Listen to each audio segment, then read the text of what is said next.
Hello everyone, I'm Clyde and we're back with another gigantic guide for Mew X.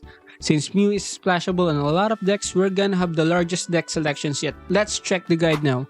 Pros: basically Mew X is the most splashable card in any deck because of its high HP that can serve as a tank in the early game and 1 retreat cost, so you can easily retreat it if it's damaged. Genome hacking is incredibly a strong ability that counters any high damage targets, enabling a 1 card late game power for any deck, and that is pretty good. The cons is it's quite bad in the early game, especially in a 9 psychic deck, because you can't use Psy Shot and you're just going to tank with the card and have to retreat or suffer the 2-point penalty of being a next card. General strategy can be used as a tank in the early game but need to retreat it if you don't want to suffer the 2 points penalty. Alternative win condition for any deck that is looking for a high damage counter in the late game. As for the power level, it's quite high and it's used among the top decks in the game. Although since Mew X doesn't have a dedicated deck itself, the power level is relative to the deck that it is being used. So this is only a rating for the card itself. So this is not like a tier list or something. Next, we're going to check the decks, and if it's not obvious by now, and if you've been following the meta game for a while, Mew X is paired with Mewtwo X, and the list shown is one of the most successful lists as of late. Mewtwo plus Gardevoir is just an insane combo that can reliably beat any deck by dealing 150 damage every turn. Mew in this deck serves as an early tank or easily accessible damage if Mewtwo doesn't have enough energy for side drive, so if you can only do 3, Mew X will be doing that. The weakness of the deck is Mew X2 since it can copy side drive for just 3 energy, completely obliterating Mewtwo X. The addition of blue in the deck helps against that threat.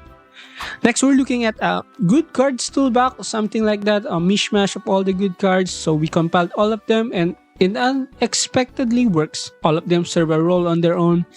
Druddigon acts as an early game tank and can deal damage too if the opportunity arises. Since we're using fire and water energy here, you can also just use water on energy only if you think it's inconsistent enough, but based on my testing, fire and water works pretty well.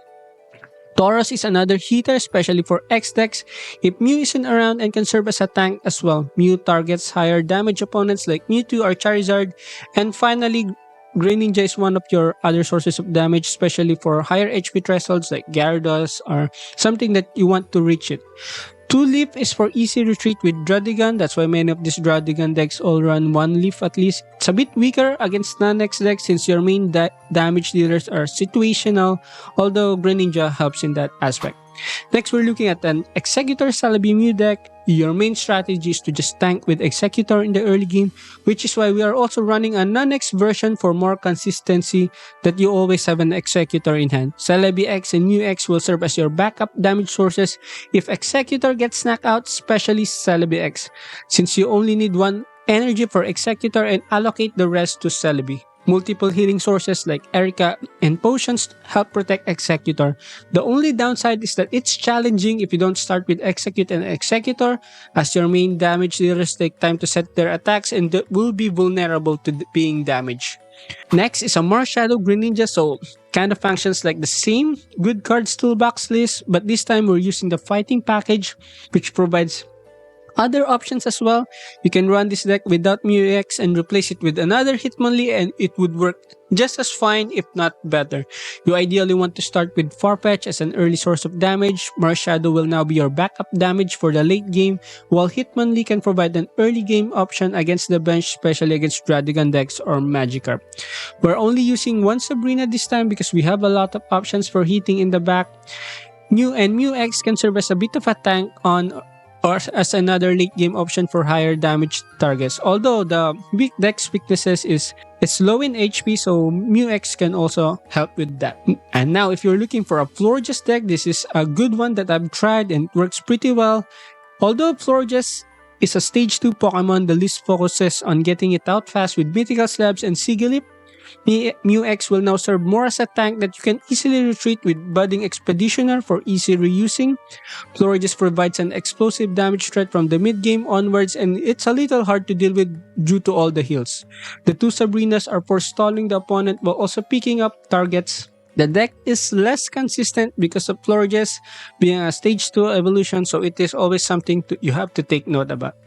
And finally, we have an Alakazam. Although it's not as strong as the other list, I think it deserves a special mention here since Mew serves as an tank, and alternate with condition that Alakazam can take advantage. Its biggest strength is that Alakazam can take out almost any Pokemon, making it, especially in a game of chicken, of which to deploy their damage dealer first, Alakazam can take it out fast, and even if Alakazam is countered, it only gives 1 point, then you can take out the other counter with your Mew X or another Alakazam.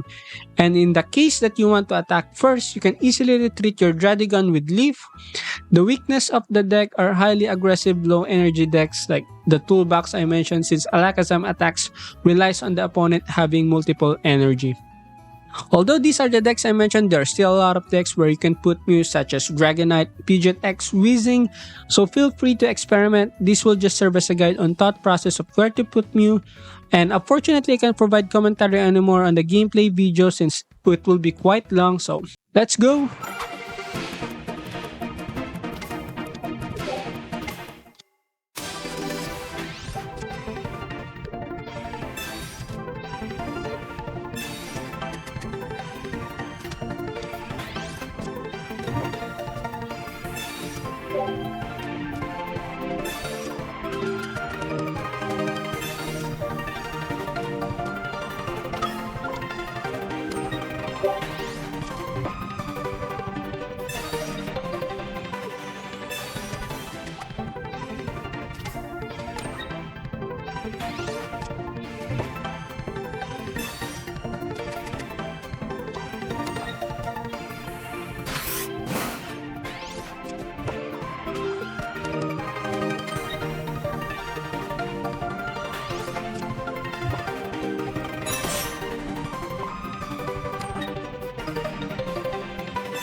Thank you once again for watching. I'm Clyde and I do guides for Pokemon Pocket. Don't forget to hit like and subscribe. What video do you want to be featured next? See you again.